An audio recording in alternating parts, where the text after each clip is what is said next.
यंदाचा अर्थसंकल्प मार्च महिन्यामध्ये राज्य सरकारच्या वतीनं मांडला जाईल. अर्थमंत्री म्हणून मी मांडेन, परंतु प्रथेप्रमाणे त्याच्या आधी 36 जिल्ह्यांचा पालकमंत्री, पालक सचिव, जिल्हाधिकारी, मुख्य कार्यकारी अधिकारी, जिल्हा नियोजन अधिकारी, आयुक्त या सगळ्यांच्या लोकप्रतिनिधी या सगळ्यांच्या उपस्थितीमध्ये बैठका चालतात. मी बहुतेक बैठका मुंबईमध्ये VCवर घेतलेल्या आहेत, परंतु पुणे विभागाच्या 5 बैठका पहिलंच माझं ठरलेलं होतं, कारण माझे आणि मुख्यमंत्र्यांचे काल बरेच कार्यक्रम एकत्र पुणे जिल्ह्यात होते आणि त्याच्यामुळे आज या 5 जिल्ह्यांच्या बैठका झाल्या. प्रत्येक पालकमंत्री आणि लोकप्रतिनिधी आम्हाला अधिकचा निधी द्या अशी मागणी करतात, तो त्यांचा अधिकार आहे. मागच्या वर्षी आम्ही 36 जिल्ह्यांना तिथल्या लोकसंख्या, तिथलं भौगोलिक क्षेत्र आणि तिथलं पर कॅपिटा एकंदरीत उत्पन्न वगैरे या सगळ्या गोष्टी गृहीत धरून आम्ही त्याचं वाटप केलेलं होतं. ते 18,000 कोटी रुपये मागच्या वेळेस DPCला आपण राज्याला 36 जिल्ह्यांना दिलेले होते.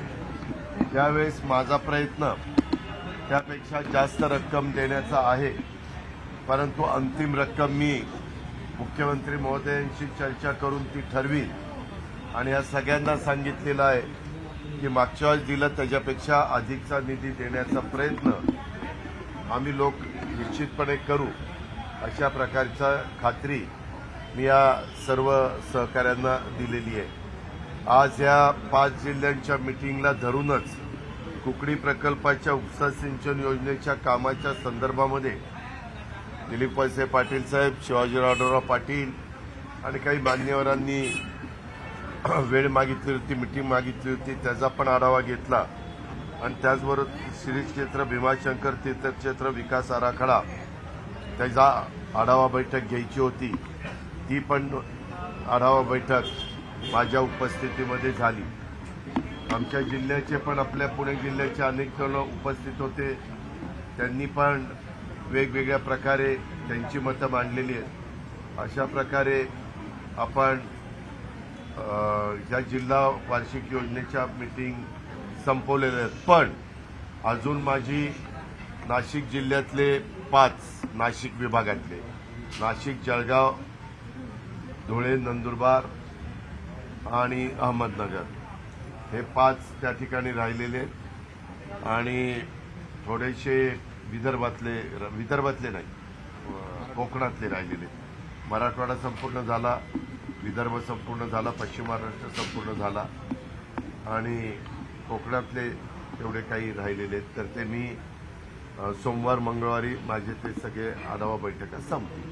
राज्याची एकूणच आर्थिक परिस्थिती कशा पद्धतीची आहे किंवा इलेक्शनच्या अगोदर कॅगला पण ताशेरे ओढले होते ते मी अर्थसंकल्पाच्या वेळेस राज्याला सांगेन ना, त्यावेळेस व्यवस्थित सांगेन. रोहित पाटील देखील आज बैठक एक समजून घ्या, ज्यावेळेस आपण मीटिंग बोलवतो त्यावेळेस मी सगळ्याच लोकप्रतिनिधींना बोलवलं होतं.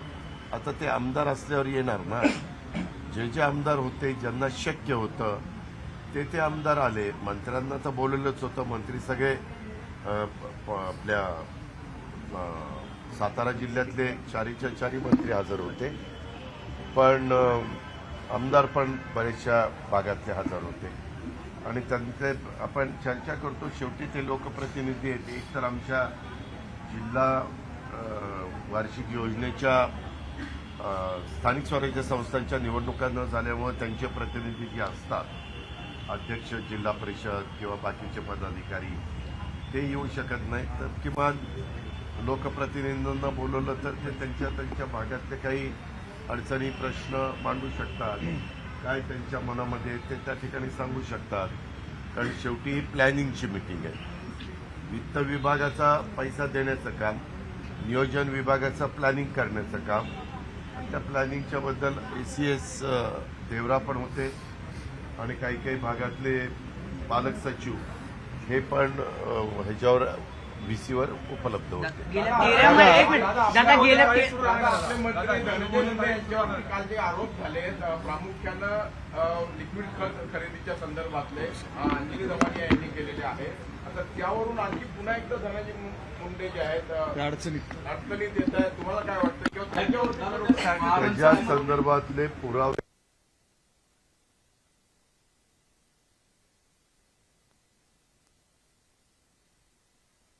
तुला उद्या केस येणार आहे तर येणार आहेत का नाही येणार. त्याच्यामुळे त्या आरोपाला काही तथ्य नसतं. आरोपात तथ्य असेल तर जरूर चौकशी झाली पाहिजे. मग ते आरोप कुणावरही झाले तरी देवेंद्रजी फडणवीस नेहमीच सांगतात की चौकशी करणं हे आमचं काम आहे आणि त्या पद्धतीनं आरोप झाल्यानंतर पुरावे आल्यानंतर चौकशी कुणाची त्या बाबतीतली केली जाईल. दादा गेल्या 13 महिन्यात दमानिया दररोज आरोप करते, पत्रकार परिषद घेत. Maharashtra agro industry development corporation आहे त्यांनी 2450 रुपयांनी ते बॅटरी पंप खरेदी केले. धनंजय मुंडेंनी 3500 रुपयांनी खर्च केलेले त्याचे पुरावे दिलेले. ऐका ना, अंजली दमानियांचं स्टेटमेंट मी वाचलं तसं धनंजय मुंडेंनी पण काही स्टेटमेंट दिलेलं आहे. या संदर्भामध्ये नक्की त्याची शहानिशा करून दोघांचे आरोप प्रत्यारोप त्या ठिकाणी चाललेले आहेत. काय फॅक्ट आहे त्याची संपूर्ण माहिती घेतल्याशिवाय त्याबद्दल काही बोलणं उचित ठरणार नाही. अंजली दमानियांनी तुमची भेट घेतली होती, तुम्हाला सगळे पुरावे दिले, मुख्यमंत्र्यांना पण दिले. तुम्ही ते मला हे पुरावे दिलेले नव्हते. दादा गेल्या उगीच गैरसमज कृपा करून घेऊ नका. तुम्ही पत्रकार मित्र असं मस्तपैकी काही ना काही बातम्या तिखट मिठी मसाला लावून त्या सांगत असता. मध्ये मी काल पण बोलून गेलो. आता वर्षा बंगल्यावर तुला एखादा बंगला तुझ्या संपादकाने अलॉट केला फ्लॅट तर कधी जावं हा तुझा अधिकार आहे ना. काय अलॉट केलं तर गेलंच पाहिजे असं काही नाही. मुख्यमंत्र्यांची या मुलीची 10वीची परीक्षा आहे आणि त्याच्यावर मुलीनं सांगितलं की परीक्षा झाल्यावर आपण वर्षावर जाऊ. त्याच्यावर काय नुसत्या प्रत्येक चॅनलला मुख्यमंत्री वर्षावर जाणार नाही जाणार. त्या वर्षा बंगल्यात काय पुरलंय, वर्षा बंगला पाडणार, वर्षा बंगल्याच्या जागी नवी वास्तू होणार. अरे कुणीच सांगितलं तुम्हाला. मध्ये तर त्या 26 जानेवारीला कोण सांगतायत त्याच्यावर पण विश्वासार्हता त्या व्यक्तीची किती आहे ते तपासून बातम्या दिल्या तर माझी हात जोडून विनंती आहे तुम्हाला. दादा परवा ऐका तुला जरा ऐकायचं का नाही. 26 जानेवारीला बातम्या आल्या की 21 जिल्हे होणार. किती? 21. मुख्यमंत्र्यांना माहित नाही जिल्हे होणारे, अर्थमंत्र्यांना माहिती नाही, उपमुख्यमंत्री एकनाथराव शिंदे साहेबांना माहित नाही, रेव्हेन्यू मिनिस्टर चंद्रशेखर बावनकुळेंना माहित नाही. आम्ही पण म्हणतोय कुणी यांना बातम्या दिल्यात काय दिल्यात. म्हणजे खरंच तुम्ही तुमची विश्वासार्हता कमी करताय.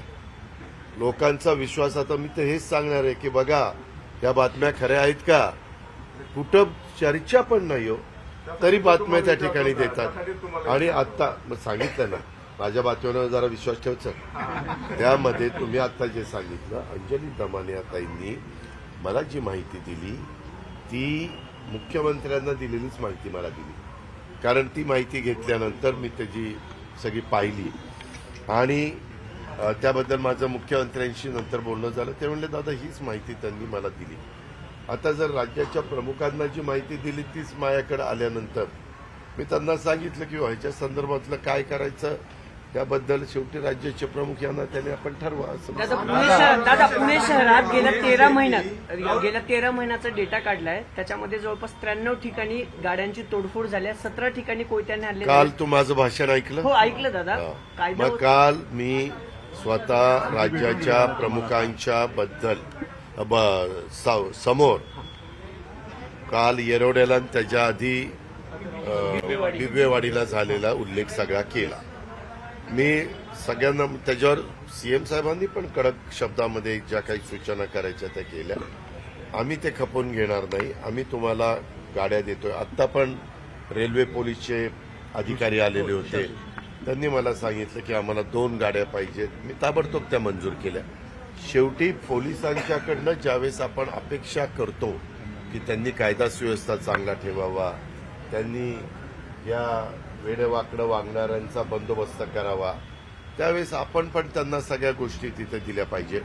म्हणून त्यांच्या इमारती बांधून देणं, त्यांच्या गाड्या व्हेकल्स उपलब्ध करून देणं, त्यांची संख्या वाढवून देणं, त्यांच्या ज्या काही महत्त्वाच्या बाबी असतील त्या सोडवणं, यामध्ये राज्याचे प्रमुख या नात्याने मुख्यमंत्री पण लक्ष घालतात आणि अर्थमंत्री म्हणून माझ्यावर जी जबाबदारी असते ही पण जबाबदारी मी पार पाडत असतो. लाडकी बहीण योजना करणारे राज्य सरकार कारवाई करणार त्या संदर्भामध्ये तक्रार पोलीस स्टेशनला आलेली आहे.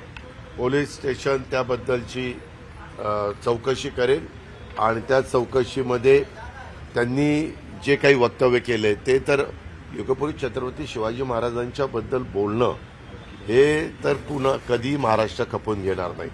वास्तविक अशा व्यक्तींनी थोडंसं तारतम्य ठेवून, भान ठेवून अशी वक्तव्य त्या ठिकाणी केली पाहिजे. आणि मग नंतर काही काही ठिकाणचे राजीनामे दिले वगैरे असल्या गोष्टी ऐकायला मिळतात. परंतु शिवाजी महाराजांचा काळ होता तो 1630 ते 1680चा होता. आज आपण 2025 मध्ये आहे. कशा करता हे, आणि सगळ्यांना, तुम्हालाही माहिती आहे, महाराष्ट्राला माहिती आहे, देशालाही माहिती आहे, शिवाजी महाराज, छत्रपती शिवाजी महाराजांच्या बद्दल जरा कुठलं काही विधान चुकीचं झालं तर ते महाराष्ट्राला अजिबात सहन होत नाही, जनतेला सहन होत नाही आणि लोकांनाही सहन होत नाही. असं असताना या लोकांनी असं अजिबात बोलता कामा नये. त्याच्यामुळं त्यांनी जे बोललेलं वक्तव्य ते संबंधित पोलीस खात्यांनी, अधिकाऱ्यांनी तपासून घ्यावं आणि त्याच्यामध्ये जे काही कारवाई करता येत असेल ती कडक कारवाई करावी. पूर्वी टीका केलेली आहे. महाराष्ट्र विधानसभेचा जो निकाल आहे तो राज्याला पटलेला नाही असं त्यांनी म्हटलं. तुम्हाला ज्या अपेक्षित जागा होत्या 41 जागा मिळाल्यात आणि तुमच्यावर मोदींनी भ्रष्टाचारी म्हणून आरोप केला आणि तुम्हाला आत घेतलं, तर अशा पद्धतीने आत घेणार ते कोण त्यांनी त्यांचं वक्तव्य केलं त्याच्याशी आम्हाला काय घेणं देणं आहे. जनतेने आम्हाला निवडून दिलेलं आहे. आम्हाला ज्यावेळेस लोकसभेच्या निवडणुकीमध्ये 17 जागा मिळाल्या, 31 जागा मिळाल्या नाही, त्यावेळेस आम्ही रडत बसलो नाही. आमची एक जागा आली, आम्ही काय करायचं. अरे तुम्हाला तुमच्या मुलाला निवडून आणता येत नाही आणि तुम्ही आम्हाला गप्पा मारता. त्यावेळेस आम्ही कष्ट घेतलेले होते, आम्ही मेहनत घेतलेली होती, तुम्ही सगळे बघत होता. मागेही मला एका लोकसभेच्या निवडणुकीला माझ्या मुलाला निवडून नाही आणता आलं, दुसऱ्या निवडणुकीत माझ्या पत्नीला निवडून नाही आणता आलं. जे नाही लोकांनी कौल दिला, त्याच्यात काही ईव्हीएम मध्ये गडबड झाली नाही. जनतेने मतदान केलं ते आम्ही लोकशाहीमध्ये मान्य केलं पाहिजे. विधानसभेला जे मतदार वाढले त्याबद्दल प्रश्न विचारतायत आणि ते म्हणतात की एवढे कसं काय, जे 5 वर्षात वाढले नाही ते का 3 महिन्यात कसं काय वाढलं. त्यांना म्हणावं तुम्ही तपासा, तुमची टीम नेमा, त्यांची ती ज्यांच्याकडे तपासणीचा अधिकार आहे ते का हे का आता उद्या 8 तारीख ना, उद्या आता दिल्लीचा निकाल लागल्यावर पण असलंच काहीतरी जे हरतील ना ते असलंच सुरू करतील. ते अमकं आहे तमकं आहे. हा एक आपल्याला मराठीत म्हणतात हा रडीचा डाव आहे. त्याला काही अर्थ नाही. जनता जनार्दन सर्वस्व आहे. ते लोकशाहीमध्ये मतदान करतात आणि त्या पद्धतीनं लोक निवडून येतात. आणि हे बाकीचे जण त्याला काहीतरी लोकांच्या मध्ये गैरसमज निर्माण करतात. मागाशी मला तुम्ही जो प्रश्न विचारला त्याच्यामध्ये त्यांचे कार्यकर्ते डिमोरलाइज होऊ नये म्हणून त्यांना एक स्फूर्ती देण्याच्या करता नाही. आपल्याला मतं मिळाली, अरे मतं मिळाली तर गेली कुठं मतं, उगीच मतं मिळाली काहीतरी सांगायचं, त्याला काही अर्थ नाही. दादा लाडकी बहीण योजनेसाठी आता विधानसभेत लाडकी बहीण त्यांनी बोलावं. एक मिनिट दादा, लाडकी बहीण योजनेमध्ये दादा लाडकी बहीण योजनेमध्ये आता लॅब जातात. हे दादा थांबरे, लाडकी बहीण योजनेमध्ये लॅब आणले जात आहेत, त्याच्यामध्ये काय बदल होत आहेत, चर्चा सुरू झाली आहे. लाडक्या बहिणीची योजना ज्यावेळेस आम्ही आणली आणि जाहीर केली त्यावेळेस 2,50,000 वार्षिक उत्पन्न त्याच्या आत असणाऱ्यांनाच ती योजनेचा लाभ द्यायचा होता. 2,50,000. परंतु नंतरच्या काळामध्ये आपल्याला वेळ कमी पडला आणि हे सगळं तपासण्यामध्ये आम्ही जूनला योजना जाहीर केली. आम्हाला ऑगस्टमध्ये आम्ही पहिले जुलै ऑगस्टचे पैसे दिले, सप्टेंबरला सप्टेंबरचे पैसे दिले, ऑक्टोबर नोव्हेंबरला ऑक्टोबरमध्येच पैसे ऑक्टोबर नोव्हेंबरचे दिले, असे 5 महिन्याचे पैसे दिले.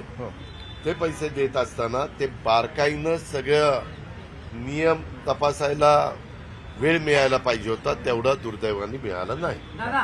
एक ऐक जरा दादा काय दादा मागे जे कुणाला दिलेले आहेत त्यांचे कुणाच्याही लाडक्या बहिणींचे पैसे घेतले जाणार नाही, परंतु ज्या लाडक्या बहिणीकडे 4 चाकी वाहनं असतील, ज्या लाडक्या बहिणींचं उत्पन्न 2,50,000 वार्षिकच्या पेक्षा जास्त असेल, ज्या लाडक्या बहिणींच्या संदर्भामध्ये ती संजय गांधी निराधारचे 1,500 रुपये घेत असेल आणि इकडेही 1,500 रुपये घेत असेल, तर तिला संजय गांधी निराधारचे 1,500 रुपये आम्ही चालू ठेवायचा निर्णय घेणार आहोत आणि इकडचे 1,500 रुपये त्या ठिकाणी बंद करणार आहोत.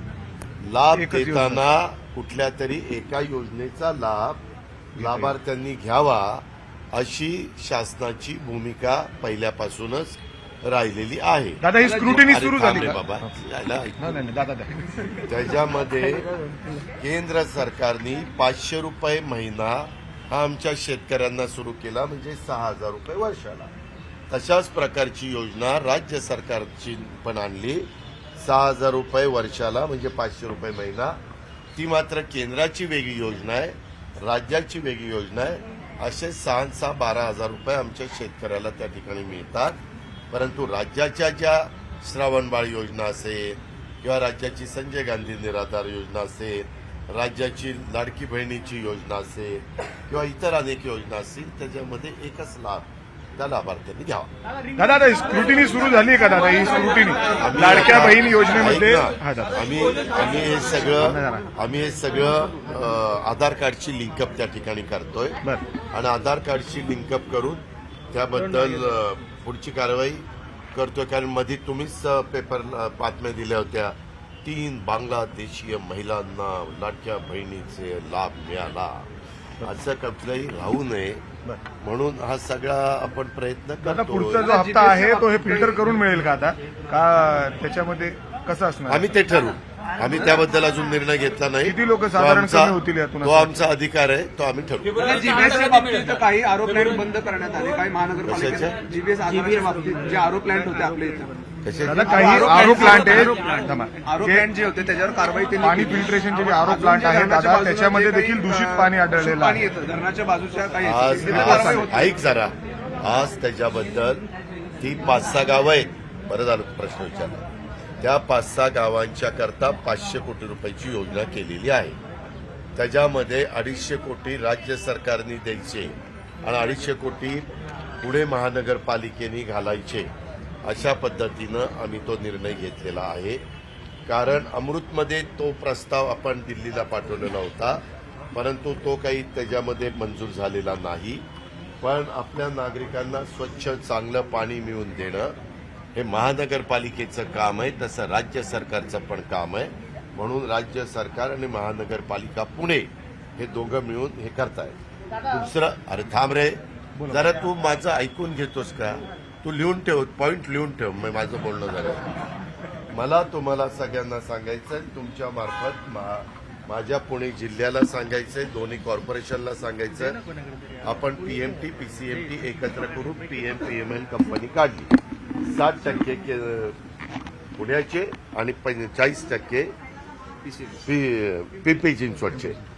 आता आमच्या लक्षात आलं की बसेस बऱ्याच आपल्या पीएमपीएमएलच्या जुन्या झालेल्या आहेत. आम्ही आता 250 कोटी रुपयाच्या 500 बसेस पीएमआरडीए मधनं घेण्याचा निर्णय घेतला.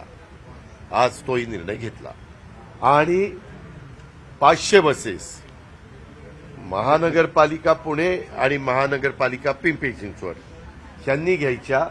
त्याच्यातले 250 कोटी रुपये त्याला लागत आहेत. 150 कोटी रुपये पुण्याने द्यायचे आणि 100 कोटी रुपये पिंपरी चिंचवडनी त्या ठिकाणी द्यायचे. अशा पद्धतीनं त्या 250 कोटी ह्या 2 कॉर्पोरेशनकडनं आणि 250 कोटी पीएमआरडीकडनं अशा 500 कोटीच्या 1000 बसेस घेण्याचा निर्णय घेतला. का तर पब्लिक सर्व्हिस ट्रान्सपोर्ट चांगल्यातली चांगली सेवा देता यावी. बसेस खराब आहेत त्या आम्ही सगळ्या आता काढून टाकणार आहे आणि ह्याच्यामध्ये काही सीएनजीच्या घेणार आहोत आणि काही इलेक्ट्रिकच्या घ्यायचा प्रयत्न आमचा राहणार आहे. परंतु कदाचित आम्ही सर्वच्या सर्व ह्या 1000 बसेस सीएनजीच्या पण घेऊ शकतो. कारण ह्याच्या बसेस ईव्हीच्या बसेस फार वेळ लागतो. मागे देखील आम्ही ठरवलं आणि तेवढं प्रोडक्शन संपूर्ण देशातल्या शहरांच्या मध्ये बसेस द्यायचं असल्यामुळं तेवढं प्रोडक्शन होत नाही आणि मग त्या बसेस लवकर येत नाही. त्यापेक्षा टाटाच्या बसेस 500,000 घेऊन पीएमआरडी परिसरातल्या पण नागरिकांचा वाहतुकीचा प्रश्न आणि दोन्ही शहरातला पण वाहतुकीचा प्रश्न सोडवण्याचा. पीएल आणि पीएमआरडी 500 दोन्ही मिळून पीएमआरडीच्या माध्यमातून 500 पीएमसी आणि 500 पुणे महानगरपालिका. 150 कोटीच्या पुणे महानगरपालिका घेणार, 100 कोटीच्या पिंपरी चिंचवड घेणार, 250 कोटीच्या पीएमआरडी घेणार. समजलं? दादा, शिवभोजन थाळी योजना बंद करण्याचा काही प्रस्ताव आहे? अजून कुठले प्रस्ताव आहेत हे मीच तुमच्याकडनं ऐकतोय. अजून मी अर्थसंकल्पच सादर केलेला नाही. त्याच्यावर ज्या बातम्या कोपोकल्पित बातम्या तुम्ही देता हे आता बंद करा. नाहीतर मग मलाही वाटतं की आपण कशाला ह्यांना बोलायचं. हे बातम्याच जर वेगळ्या पद्धतीच्या देतात आणि तुम्ही जे खरं सांगतं त्यांच्या बातम्या देत नाही आणि जे खोटं सांगतात त्यांच्या बातम्या देतात. बरोबर नाही? ह्याच्यामुळं पत्रकारितेची विश्वासार्हता कमी होते, इलेक्ट्रॉनिक मीडियाची विश्वासार्हता कमी होते. टेमघरच्या बाबतीत 2017 आता हे टेमघरचं बोल. टेमघरचा जो 2017 पासूनचा विषय आहे साधारण त्याला सुप्रमा दिलेली आहे. त्याला तुम्हाला मी सांगतो जेवढा खर्च त्यावेळेस धरणाला आला 325 कोटी, तेवढाच खर्च आता 315 कोटी त्याची दुरुस्तीला येतोय. त्याच्याही परवा चर्चा ह्याच्यामध्ये खूप झाली. म्हणलं इथंच जर अजित पवार त्या खात्याचा मंत्री असता तर वाभाडे काढले असते. बघा 325 खर्च कोटी कसा. पण कॅबिनेटने निर्णय घेतला, आता कोणी बोलत नाही. दादा, आम्ही जाऊन तिथं बातमी केली, म्हणजे अर्थातच आम्ही कुठे केली बघितलं जाऊन? तिथं ते धरणावर. हा, आत्ताच दुरुस्ती झाली, म्हणजे 5-7 वर्ष झाली दुरुस्ती करून, एवढे कोट्यवधी रुपये खर्च करून पुन्हा एकदा दुरुस्ती. अरे 5-6 वर्ष जे नाही ग्राउंडिंग झाली. करून भरलेलं खरंच ते म्हणजे काम झालं. त्याची चौकशी करायला सांगितलेली आहे. त्याच्यातले काही अधिकारी रिटायर झाले असं संबंधित सचिवांनी सांगितलं. तरी देखील जे अधिकारी आहेत त्यांची चौकशी करा असं कॅबिनेटने आदेश दिलेले. दादा, हिंगोली जिल्ह्यात ना लाडकी बहीण योजनेचे 4 पुरुषांनी फायदे घेतलेत. फोटो डुप्लिकेट वापरले, डॉक्युमेंट डुप्लिकेट दिले, अशी त्यांच्यावर ऍक्शन घेतली जाईल, त्यांच्यावर कारवाई केली जाईल. असं पुरुषांनी केलेलं असेल तर 100% कारवाई केली जाईल. महिलांच्या बाबतीमध्ये घडलं असेल तर इथून पुढे दुरुस्त केलं जाईल. धनंजय मुंडेंच्या बाबतीत खूप गंभीर ताशेरे ओढलेले आहेत. काय ताशेरे ओढले? कौटुंबिक हिंसाचार झाल्याचं देखील कोर्टाने म्हटलंय आणि असं तू वाचलं? कोर्टाने सर एक मिनिट, ऑर्डर मला जे थोडंसं कळतं, कोर्टाने सांगितलं की त्या भगिनीला 1.25 लाख रुपये महिना तुम्ही द्यायचे आणि मुलीला 75,000 रुपये महिना त्या ठिकाणी द्यायचे, 2 लाख. अशी ती बातमी आहे.